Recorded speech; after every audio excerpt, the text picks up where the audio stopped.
माता पिता की गोदी में सिर रख लें बच्चे, थाली बाजू में रख लें।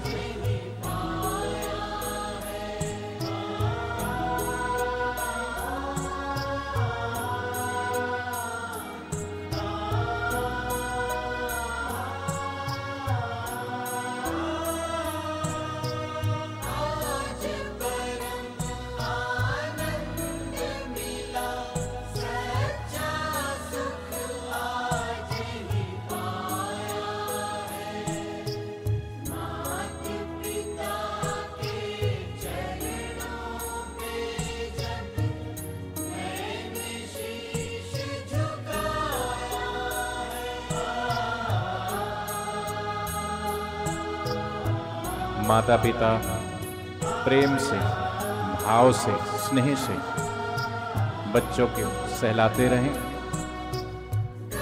और माता पिता की गोदी में सिर रख करके बच्चे ये सोचें, ऐसा सुकून, ऐसी शांति, ऐसा प्रेम कहाँ मिलेगा। जिस माँ ने 9 महीने तपस्या करके गर्भ में धारण करके हमें जन्म दिया है, जिस माँ ने, पिता ने उंगली पकड़ के हमें चलना सिखाया है, बोलना सिखाया है, तुम पहली बार बैठे होंगे तो भी माँ खुश हुई होगी, तुम हाथों और पैरों के बल चले होंगे तब भी माँ खुश हुई होगी, पापा खुश हुए होंगे। पहली बार जब तुमने अपनी माँ को तोतली भाषा में माँ बोला होगा तब भी माँ खुश हुई होगी।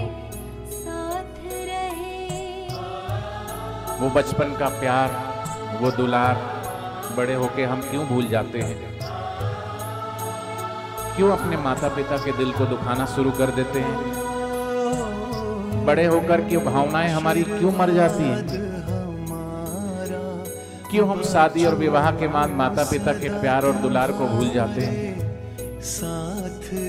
जो निस्वार्थ प्रेम बरसाने वाली माँ और पिता हैं। आओ आज ऐसे माता पिता और उनके श्री चरणों में बैठ करके ये अनुभव करें, एहसास करें, जीवन में सब कुछ मिलेगा, ऐसी शांति, ऐसा सुकून और सच्चा प्रेम देने वाले माता पिता नहीं मिलेंगे। मातृ पितृ भक्तों के सर पे सदा गुरु का हाथ रहे, सदा गुरु का। जब तक जिएंगे अंतिम श्वास तक अपने माता, अपने पिता, अपने गुरुदेव की सेवा हम करेंगे। ये मन ही मन संकल्प करना, भाव रखना, धन्यवाद देना आज गुरुदेव के श्री चरणों में, जिन्होंने ये पवित्र प्रेम हमको करना सिखाया।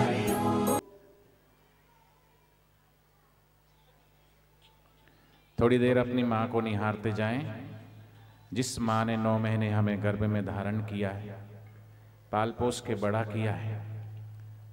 आज ऐसी माता के समक्ष बैठ कर के उस माँ की करुणा, उस माँ का दुलार, उस माँ का प्यार और एहसास अनुभव करने का पवित्र समय है। अपनी माँ को देखें, भाव से देखें। बेटे बेटियां अपने माँ की तरफ मुंह करके बैठो, माँ को देखो, सीधे बैठो माँ की तरफ। माँ की प्यारी सूरत और मूरत को देखो।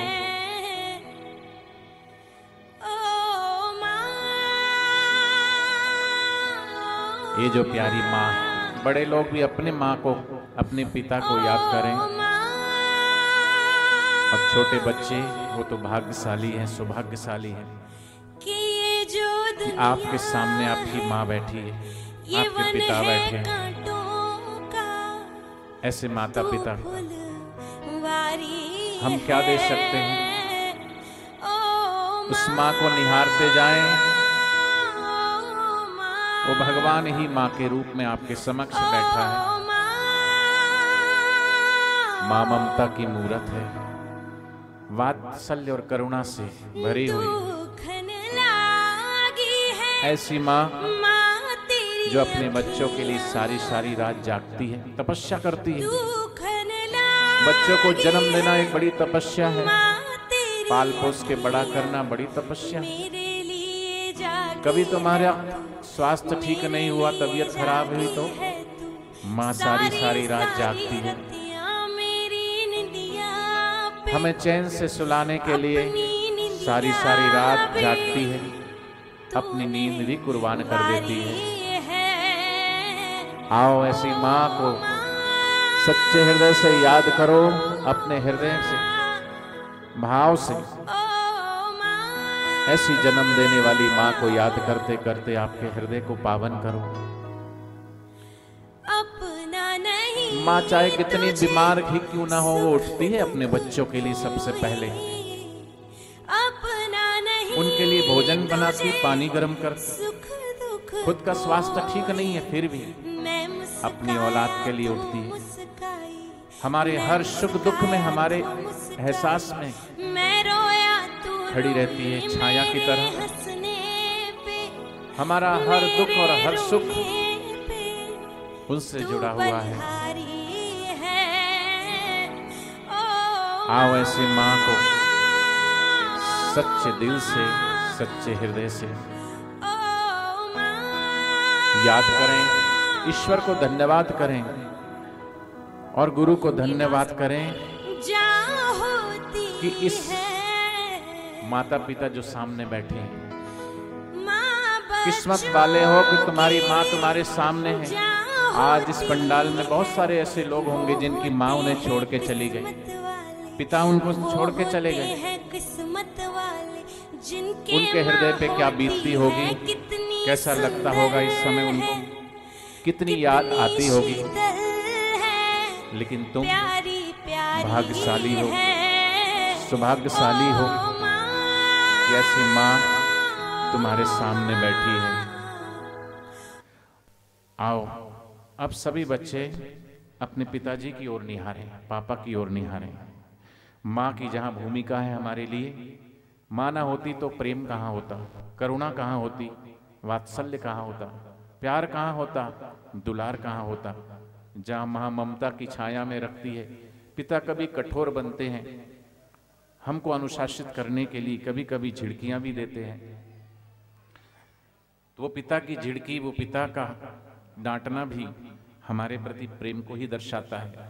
पिता बाहर से भले ही नारियल की तरह कठोर दिखे, लेकिन भीतर तो मक्खन की तरह। आओ सभी अब पापा की ओर निहारें, अपने पिताजी की ओर निहारें सब। मेरे सपने अपने समझकर पूरा, वो पिता जो अपने बच्चों के भविष्य को संवारने के लिए, उनके सपनों को ऊंची उड़ान देने के लिए क्या क्या कीमत चुकाते हैं। ये जब तुम पिता बनोगे तब एहसास होगा, खुद सब सहते लेकिन हमसे कुछ नहीं। आज एहसास कर लो तो बहुत अच्छा है। पापा सभी बच्चे जो बैठे हैं, सहते सोचो तुम्हारे पिता तुम्हारे लिए क्या क्या नहीं करते हैं, कहते हो, कितना कष्ट उठाते हैं, कितना दुख सहते हैं, पैसा कमाते पाई पाई जोड़ते हैं, पढ़ाते हैं लिखाते हैं। दो कपड़े कम जीवन में तुम जिन ऊंचाइयों को पाना चाहते हो, तुमको ये नहीं वहां तक पहुंचाने के लिए संकल्पबद्ध है। बच्चों को कुछ हर त्योहार पर पुराने कपड़े खुद पहनते हैं, लेकिन तुम्हारे लिए नई चीज, नई वस्तु, नए कपड़े लेके आते हैं। अपने लिए सभी दिल से थोड़ा सा एहसास करो मेरे इस लिए पिता के आते प्यार और दुलार को थोड़ा सा अनुभव करो। पापा खुद सब सहते हो, हमसे नहीं कुछ कहते हो।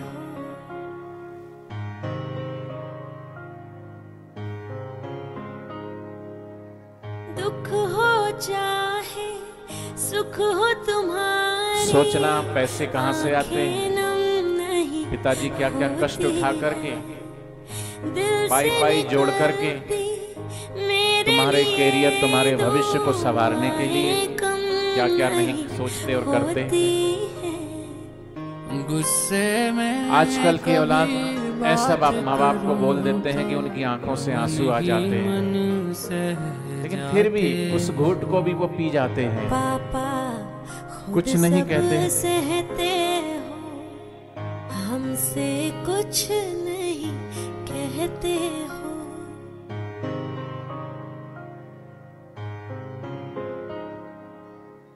है मालूम कि मेरी खातिर दुनिया में हर कोई किसी ना किसी मतलब से दोस्त बनता है, बनाता है स्वार्थ से।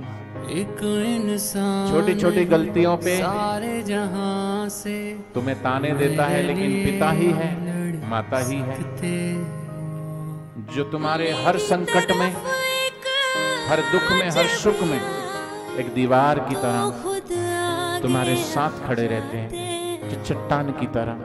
पापा खुद सब सहते हो हमसे कुछ नहीं कहते हो। आओ ऐसे माता पिता के चरणों में 2 मिनट हम और सच्चे हृदय से माता पिता को निहारते हुए भाव भरे हृदय से थोड़ी देर। बाद में चलाएंगे, अभी ये बजाओ। माता पिता को निहारते हुए भूलो सभी को तुम, मगर माँ बाप को मत भूलना। मैं आज आपको पुराण की बात नहीं बताऊंगा, मैं आज आपको कुरान की बात नहीं बताऊंगा, मैं आज आपको वेद और उपनिषदों की बात नहीं बताऊंगा, मैं आज तुम्हें आज की ही बात बताऊंगा।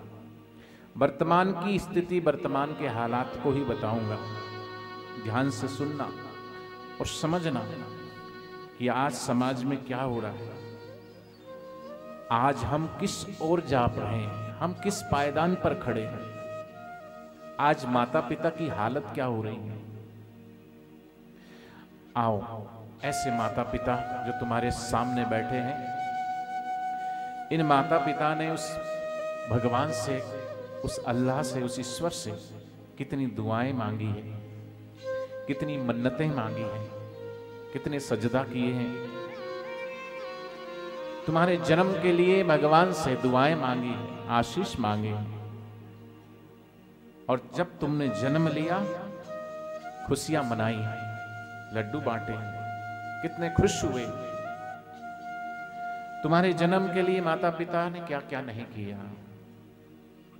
आओ सच्चे दिल से हम ऐसे माता पिता को 2 मिनट हृदय से याद करें।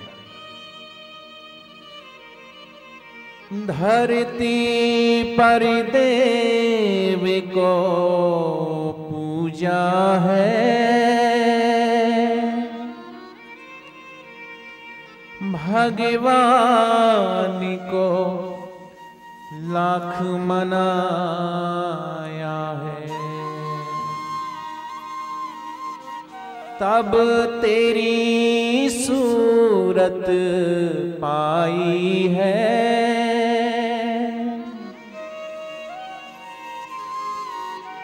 संसार में तुझको बुलाया है, इन पावन निर्मल दिल को तुम पत्थर बनकर मत तोड़ना। भूलो सभी को तुम, मगर माँ बाप को मत भूलना। ये जो माँ बैठी है, इस माँ ने तुम्हारे जन्म के लिए उस डॉक्टर की धारदार चाकू और छुरी के दर्द को भी सहा है। डॉक्टर ने पेट को चीरा, चाकू चलाया, छुरी चलाया। तुम्हारे जन्म के लिए माँ ने उस दुख को, उस पीड़ा को भी हंसते हंसते सह लिया। जो तुम माँ के गर्भ से बाहर आए, माँ दर्द सहती रही, पीड़ा सहती रही अपने औलाद के लिए। जो तुम माँ के गर्भ से बाहर आए, तुम्हारी प्यारी सी सूरत और मूरत को देख करके सारे दुख भूल गई, सारे कष्ट को भूल गई। वही औलाद एक दिन बड़ी होती है और उस माता पिता की बात को काटना शुरू कर देती है। वो कुछ भी कहे वो सुनते नहीं। माता पिता चिल्लाते रहते हैं, तुम बहरे हो जाते हो, अनसुना करते हैं उनकी बातों को। तुम्हारे ही हित के लिए कह रहे हैं, तुम्हारे ही भले के लिए कह रहे हैं। कितना कष्ट सहा, कितनी पीड़ा सही उस मां ने। अपने ही पेट को काटा है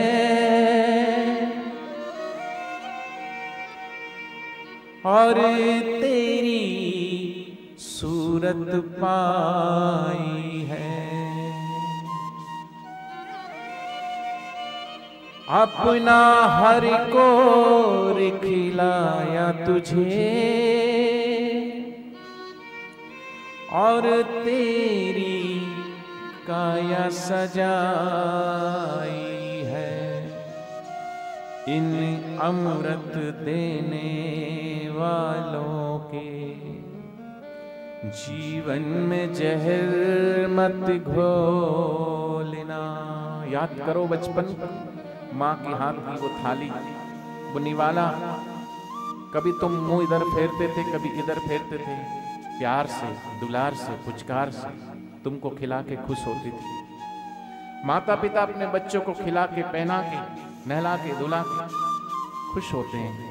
लेकिन जब माता पिता बूढ़े हो जाते हैं, हम उनकी उपेक्षाएं करना शुरू कर देते हैं, भूल जाते हैं उनकी करुणा, उनकी प्रेम, उनके वात्सल्य। और मैं जो सुनाने जा रहा हूं ये एक जगह की बात नहीं है, एक घर की बात नहीं है। आजकल घर घर में माता पिता का अनादर हो रहा है। इतना धिक्कारते हैं माता पिता को, इतना धुतकारते हैं। कौन अपनी औलाद से दूर होना चाहे? कई तो जानबूझ के अपनी माँ बाप को वृद्धाश्रम में छोड़ आते हैं और कई इतने तंग आ जाते हैं अपनी बहुओं से, अपने बेटों से। शादी हो गई, माता पिता के प्यार को भूल गए बेटे, और वो कैसी बेटी है। तुझे तो खुश होना चाहिए था कि शादी के बाद तुम्हें एक पिता नहीं दो पिता मिले, एक माँ नहीं दो माँ मिली, लेकिन शादी के बाद तुम माता पिता से अलग होने का सोचने लगते हो। उस बेटे को अपनी माँ से वो बेटी कैसे दूर कर सकती है? वो भी एक बेटी है, उसको भी एहसास है, उसको भी पीड़ा है, उसको भी दर्द है। जो पीड़ा उसने माँ से दूर होते हुए सही है, जो दर्द अपने पिता के घर को छोड़ते हुए उसने सहा है, क्या उसे इस बात का एहसास नहीं है कि आज मैं फिर से एक बेटे को उसकी माँ से दूर करना चाहती हूँ? लेकिन होते हैं दूर। मैं एक दिन आश्रम में बैठा था फरीदाबाद दिल्ली में। सुबह सुबह 9 बजे एक 70 साल के बुजुर्ग लड़खड़ाते कदमों से हाथ पे ऊपर एक कार्टून गत्ते का उस लेकर के और स्लीपर चप्पल लड़खड़ाते लड़खड़ाते अंदर आए। पूछा उन्होंने, आश्रम है? मैंने कहा हाँ आश्रम। मैंने कहा आप कहां से आए? उन्होंने कहा है कि वृद्धाश्रम है क्या? मैंने कहा नहीं, ये वृद्धाश्रम नहीं, ये तो बापूजी का आश्रम है, संत श्री आसाराम जी बापूजी का आश्रम है। मैंने कहा बैठो बैठो। बिठाया मैंने। हाथ भी कांप रहे थे, कांपते हुए हाथों से उन्होंने वो कपड़े अपनी जमीन पर रखे। मैंने किसी को बोला भाई पानी लेके आओ, इनको थोड़ा पानी पिलाओ। कप कप आते हाथों से गिलास पकड़ा, पानी पिया उन्होंने। भोजन मैंने कराया। फिर मैंने पूछा कि आप कहां से आए हो और वृद्धाश्रम क्यों जाना चाहते हो? वो कहने लगे कि मैं वृद्धाश्रम नहीं जाना चाहता, मैं तो वृद्धाश्रम में ही था।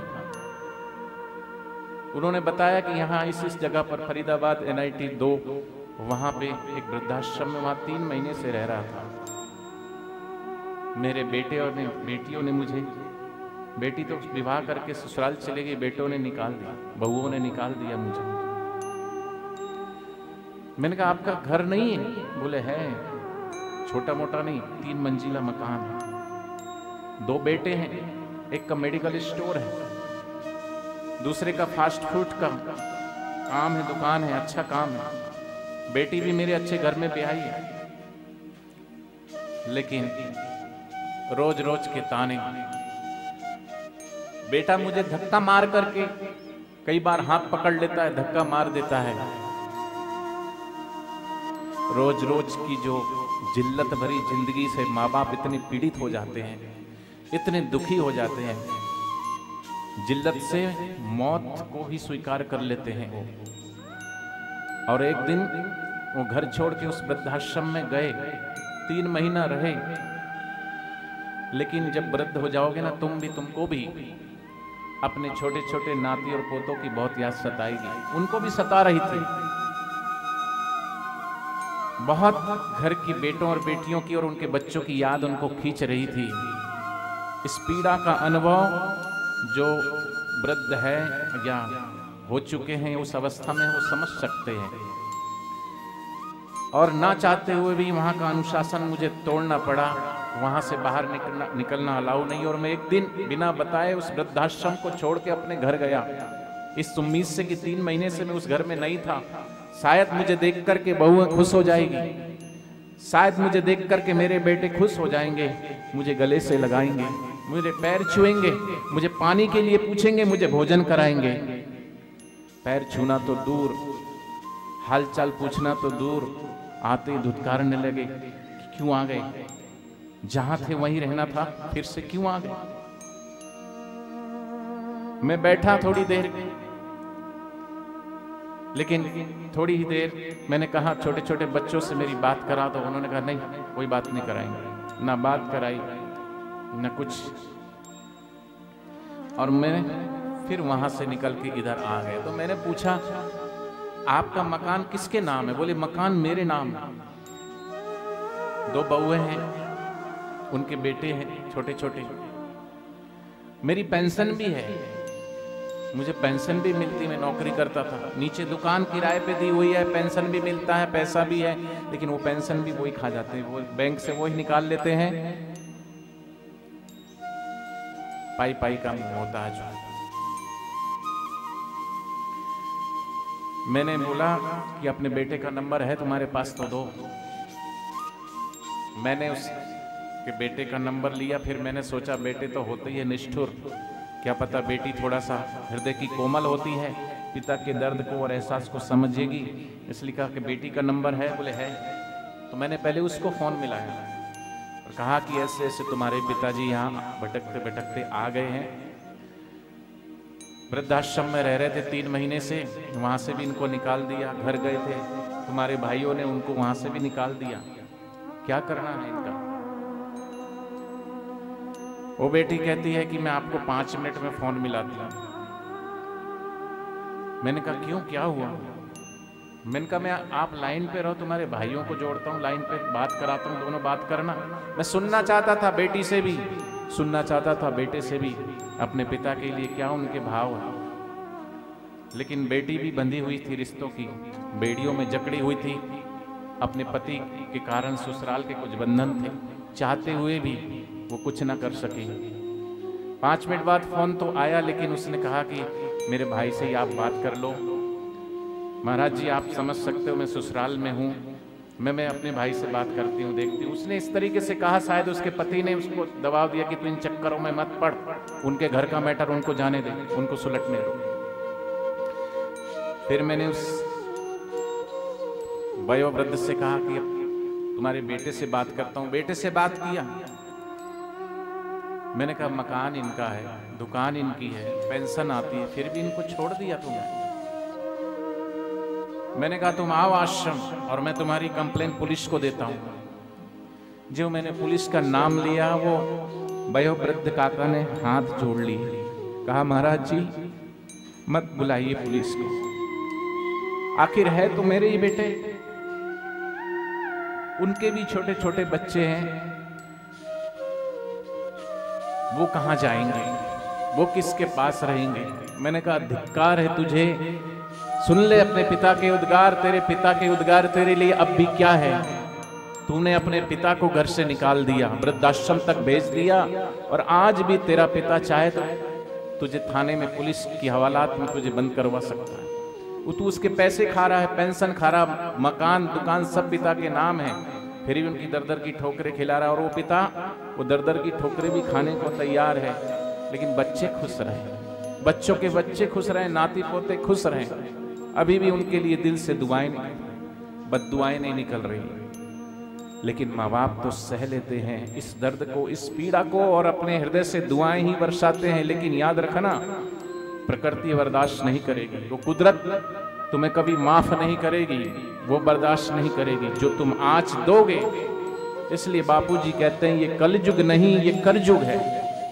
इस हाथ दे, इस हाथ ले, नेकी का बदला नेक है, बल्कि इससे भी कई गुना तुमको पीड़ा मिलेगी। ये प्रकृति का नियम है। निर्बल को न सताइए ताकि मोटी हाय, जीव लुहार की धोकनी से लो भस्म हो जाए। इसलिए समझना, जो तुम चाहते हो वो माता पिता के लिए चाहो, और माता पिता तुमसे कुछ भी नहीं चाहते, सब कुछ तो उनका ही दिया हुआ है। हाँ, हो सकता है माता पिता गरीब थे और गरीबी में तुम्हारा पालन पोषण किया, पाई पाई जोड़ करके मजदूरी करके भी तुम्हें पढ़ाया लिखाया, खुद अनपढ़ थे तुम्हें पढ़ाया लिखाया, आज पढ़ लिख करके दो पैसे कमाने लगे तो माँ बाप को तुम धुतकारने लगे और माँ बाप को अनपढ़ गवार कहने लगे। ऐसे भी बेटे हैं, लेकिन अगर वो ना होते तो तुम ना होते। इसलिए आज ऐसे पवित्र और पावन दिन पर यह एहसास करना, और जैसे अभी देश भर में करोड़ों करोड़ों साधक हैं बापूजी के, वो मातृ पितृ पूजन दिवस मनाते हैं। कई स्कूलों में, विद्यालयों में मातृ पितृ पूजन दिवस 15-20 दिनों से मनाया जा रहा है। सब लोग अपने फोन पर स्टेटस डाल रहे हैं, इतना अच्छा लग रहा है। जो बापूजी से दीक्षित नहीं है वो भी सब मना रहे हैं, हिंदू, मुस्लिम, सिख, ईसाई, जैन, बौद्ध, पारसी। तो आज इसकी परम आवश्यकता है। यही प्रेम तुम्हें और आगे की उस परमात्मा के प्रेम से जोड़ेगा। इस प्रेम को एहसास करना, इस पीड़ा को एहसास करना, और ये प्रेम की गहराइयों में अगर तुम जाओगे तो जो सामने बैठे हैं ना, भगवान के ही तुल्य है और भगवान ही उनमें वास कर रहा है। भगवान के ही रूप है ये माता और पिता, इनके प्यार से चले इस बात का पता। भूलो सभी को तुम मगर माँ बाप को भूलना नहीं, उपकार इनके अगणित हैं, इस बात को तुम भूलना नहीं। इसलिए आज संकल्प कर लेना, और जो भी अपने मिलने वाले हैं संपर्क में, उनसे भी जरूर कहना कि जीवन में कुछ भी मिल जाएगा, लेकिन माँ बाप नहीं मिलेंगे।